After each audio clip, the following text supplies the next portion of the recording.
Hello दोस्तों, आज के वीडियो में हम बताएंगे कि विष्णु भगवान ने मत्स्य अवतार क्यों धारण किया था। विष्णु भगवान ने पहला अवतार अपना जल में लिया था, जो है मत्स्य अवतार। मत्स्य अवतार भगवान विष्णु के प्रथम अवतार हैं। मछली के रूप में अवतार लेकर भगवान विष्णु ने एक ऋषि को सब प्रकार के जीव जंतु एकत्रित करने के लिए कहा, और पृथ्वी जब जल में डूब रही थी तब मत्स्य अवतार में भगवान ने उस ऋषि के नाव की रक्षा की। इसके पश्चात ब्रह्मा ने पुनः जीवन का निर्माण किया। एक दूसरी मान्यता के अनुसार एक राक्षस ने जब वेदों को चुरा कर सागर की अथाह गहराई में छुपा दिया, तब भगवान विष्णु ने मत्स्य रूप धारण करके वेदों को प्राप्त किया और उन्हें पुनः स्थापित किया। मत्स्य अवतार की कथा सुनिए ध्यान से। एक बार ब्रह्मा जी की असावधानी के कारण बहुत बड़े दैत्य ने वेदों को चुरा लिया। उस दैत्य का नाम हयग्रीव था।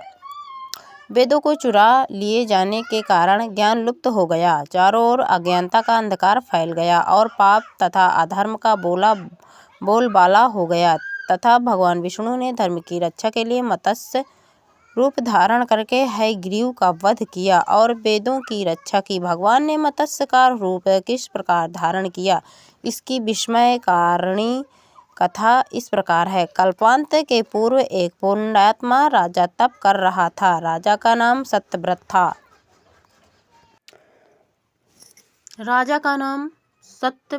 था। सत्यव्रत पुण्य आत्मा तो था ही, बड़े उदार का भी था। प्रभात का समय था, सूर्योदय हो चुका था। सत्यव्रत कृतमाला नदी में स्नान कर रहा था।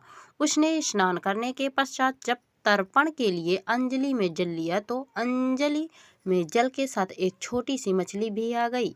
सत्यव्रत ने मछली को नदी में जल में छोड़ दिया। मछली बोली, राजन, जल में बड़े बड़े जीव छोटे छोटे जीवों को मारकर खा जाते हैं। अवश्य कोई बड़ा जीव मुझे भी मारकर खा जाएगा। कृपया करके मेरे प्राणों की रक्षा कीजिए। सत्यव्रत के हृदय में दया उत्पन्न हो उठी। उसने मछली को जल में भरे हुए अपने कमंडलू में डाल लिया। तभी एक आश्चर्यजनक घटना घटी। एक रात में मछली का शरीर इतना बढ़ गया कि कमंडलू में उसके रहने के लिए छोटा पड़ने लगा। दूसरे दिन मछली सत्यव्रत से बोली, हे राजन, मेरे रहने के लिए कोई दूसरा स्थान ढूंढिए, क्योंकि मेरा शरीर बढ़ गया है। मुझे घूमने फिरने में बड़ा कष्ट होता है। सत्यव्रत ने मछली को कमंडलों से निकालकर पानी से भरे हुए मटके में रख दिया। यहाँ भी मछली का शरीर रात भर में ही मटके में इतना बड़ा बढ़ गया कि मटका भी उसके शरीर के लिए छोटा पड़ गया। दूसरे दिन मछली पुनः सत्यव्रत से बोली, राजन, मेरे रहने के लिए कहीं और प्रबंध कीजिए, क्योंकि मटका भी मेरे रहने के लिए छोटा पड़ रहा है। तब सत्यव्रत ने मछली को निकालकर एक सरोवर में डाल दिया, किंतु सरोवर भी मछली के लिए छोटा पड़ गया। इसके बाद सत्यव्रत ने मछली को नदी में और फिर उसके बाद समुद्र में डाल दिया। आश्चर्य!